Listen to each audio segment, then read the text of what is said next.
अगर अंत अच्छा हो जाए तो माना जाता है कि सब कुछ अच्छा रहा, पर इन पांच सुपरस्टार्स के लिए रेसलमेनिया 35, मंडे नाइट रॉ और स्मैकडाउन लाइव खत्म होने के बाद भी कुछ अच्छा नहीं हुआ। यानी कि सैड एंडिंग्स इन पांचों सुपरस्टार्स के लिए ये हफ्ता रहा बहुत बुरा। मेरा नाम है नितिश वशिष्ठ और आप देख रहे हैं WWE हिंदी एम्पायर चैनल। हम पांच ऐसे सुपरस्टार्स के बारे में बात करेंगे जिनके लिए रेसलमेनिया 35 से लेके स्मैकडाउन लाइव तक रहे बहुत ही बुरे, जिनके लिए रही सैड एंडिंग्स। हमारी काउंटडाउन लिस्ट पे 5वें नंबर पे है ड्रू मैकइंटायर। हम तो हमेशा से यही चाहते हैं कि अगर किसी का कोई डेब्यू मैच हो तो वो अपना मैच जीत जाए, पर रेसलमेनिया 35 का डेब्यू मैच ड्रू मैकइंटायर का उनके लिए लाया सैड एंडिंग, क्योंकि ये मैच था the big dog Roman Reigns के खिलाफ। ड्रू मैकइंटायर अपना रेसलमेनिया 35 का डेब्यू मैच हार गए, जिसके बाद उनकी इंजरी की खबर से लेके फिर स्मैकडाउन लाइव में अपने पार्टनर्स द बार के साथ न्यू डे के खिलाफ अपना टैग टीम मैच भी हार गए। यानी कि ये हफ्ता रहा ड्रू मैकइंटायर के लिए सैड एंडिंग। इसके बाद हमारी लिस्ट पे नंबर 4 पे है डैनियल ब्रायन।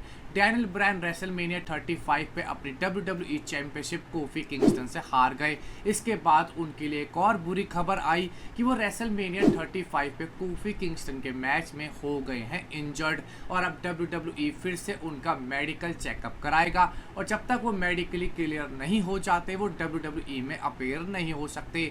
यानी कि डैनियल ब्रायन के लिए रेसलमेनिया 35 की एंडिंग रही बहुत ज़्यादा सैड एंडिंग, क्योंकि इसकी वजह से उनको स्मैकडाउन लाइव का शो भी मिस करना पड़ा, क्योंकि ये हो चुके हैं इंजर्ड। इसके बाद हमारी काउंटडाउन लिस्ट पे नंबर 3 पे है जिनके लिए हफ्ता रहा बहुत सैड, उनका नाम है रोंडा राउजी।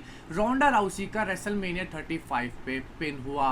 पिन होने के बाद वो अपनी रॉ की वुमेन्स चैंपियनशिप बैकी लिंच से हार गई। उसके बाद उनकी इंजरी की रूमर आया और वो इंजरी कंफर्म हुई जब पता चला कि उनके सीधे हाथ में अब प्लास्टर चढ़ा हुआ है, जिसके बाद उन्होंने ना ही सिर्फ मंडे नाइट रॉ को मिस करा बल्कि उनका बैकी लिंच के खिलाफ अब रीमैच भी होना नामुमकिन है। यानी कि sad ending for Ronda Rousey. इसके बाद हमारे नंबर 2 पे लिस्ट पे है बॉबी लैशली। बॉबी लैशली जब WWE में आए थे तो इनको ब्रॉक लेसनर से भिड़ने का बहुत शौक था, पर रेसलमेनिया 35 पे ये फिर से अपनी इंटरकॉन्टिनेंटल चैंपियनशिप हार गए और मंडे नाइट रॉ में डीन एम्ब्रोस एक बेमतलब के फ्यूड में भिड़ गए, जिस वजह से इनके लिए कोई वैल्यू क्रिएट नहीं हो रही है WWE में।